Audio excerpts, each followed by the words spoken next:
नमस्कार। कर्तव्य पथ पर एक बार फिर से वही जोश, वही जुनून और वही देशभक्ति का माहौल है। 77वें गणतंत्र दिवस का ये जश्न है और इसे देखने के लिए देखिए कितनी भारी भीड़ उमड़ी है। तो आज हम इस शानदार आयोजन के हर एक पहलू को जरा और करीब से समझने की कोशिश करेंगे। बिल्कुल सही कहा है। 26 जनवरी 1 अरब से ज्यादा लोगों के लिए ये सिर्फ एक तारीख नहीं है, ये इतिहास है, उम्मीद है और एकता की एक पूरी कहानी है। पर सवाल यह है कि शानदार जश्न के पीछे का असली मतलब क्या है। चलिए पता करते हैं। तो आज के इस सफर में हम इसकी ऐतिहासिक जड़ों से शुरू करेंगे, फिर देखेंगे भारत की आत्मनिर्भरता की शक्ति, उसकी रंग-बिरंगी संस्कृति की झलक और आखिर में समझेंगे कि ये परेड दुनिया को क्या संदेश देती है। तो सबसे पहले यही सवाल आता है कि आखिर 26 जनवरी ही क्यों? देखिए, हर जश्न की एक कहानी होती है और इस दिन की कहानी को समझने के लिए हमें इतिहास के पन्नों को थोड़ा पलटना होगा। देखिए, 1947 में हमें आज़ादी तो मिल गई, लेकिन असली बदलाव आया 26 जनवरी 1950 को। इस दिन हमारा संविधान लागू हुआ। मतलब इसी दिन भारत सही मायनों में एक ऐसा देश बना जहां सत्ता राजा रानी की नहीं बल्कि जनता के हाथ में थी। एक ऐसा देश जो अपने ही बनाए कानूनों से चलने वाला था।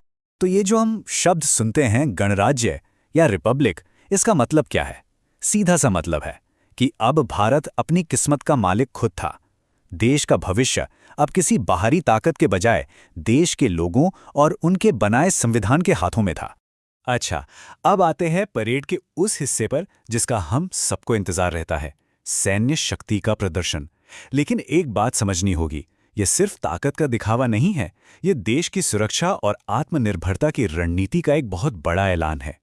और इस पूरे प्रदर्शन के केंद्र में है एक विचार, आत्मनिर्भर भारत।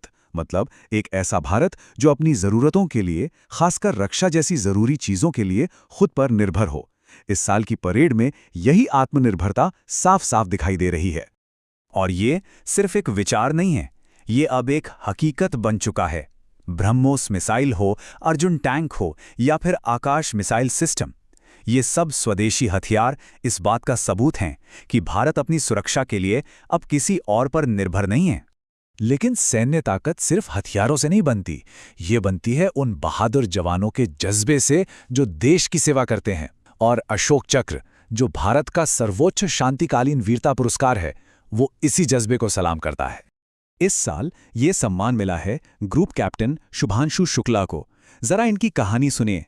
एक लड़ाकू पायलट जो अंतरिक्ष में यात्रा करने वाले दूसरे भारतीय भी बने हैं। उनका ये साहस, उनकी ये उपलब्धि, ये उसी आत्मनिर्भर भारत की भावना को दिखाती है जो जमीन से लेकर अंतरिक्ष तक नई ऊंचाइयों को छू रही है। तो सैन्य शक्ति की ये झलक देखने के बाद अब बारी है भारत के दिल को देखने की, उसकी आत्मा को महसूस करने की। परेड का दूसरा हिस्सा भारत की उस अनूठी और रंग-बिरंगी संस्कृति का जश्न है जो इसकी असली पहचान है। इस साल के सांस्कृतिक उत्सव के दो मुख्य विषय हैं। एक तो है आत्मनिर्भर भारत, जिसकी बात हमने अभी की, और दूसरा है वंदे मातरम के 150 साल, एक ऐसा गीत जो सचमुच भारत की आत्मा में बसा है। वंदे मातरम ये सिर्फ एक गीत नहीं है, ये आज़ादी की लड़ाई का नारा था। एक ऐसा मंत्र था जिसने लाखों लोगों को प्रेरित किया। तो इसके 150 साल पूरे होने का ये जश्न उस संघर्ष और बलिदान की खूबसूरत याद दिलाता है। और इस जश्न की भव्यता का अंदाज़ा ज़रा इस नंबर से लगाइए। 2500 कलाकार, देश के कोने कोने से 2500 कलाकार एक साथ आए हैं जो अपनी कला के जरिए भारत की विविधता में एकता की एक खूबसूरत तस्वीर पेश कर रहे हैं। तो ये जो हम झांकियां और नाच गाना देखते हैं, ये सिर्फ मनोरंजन नहीं है, ये हमें याद दिलाता है कि भारत की असली ताकत उसकी अनेकता में एकता और उस साझा पहचान में है जो हम सबको एक दूसरे से जोड़ती है।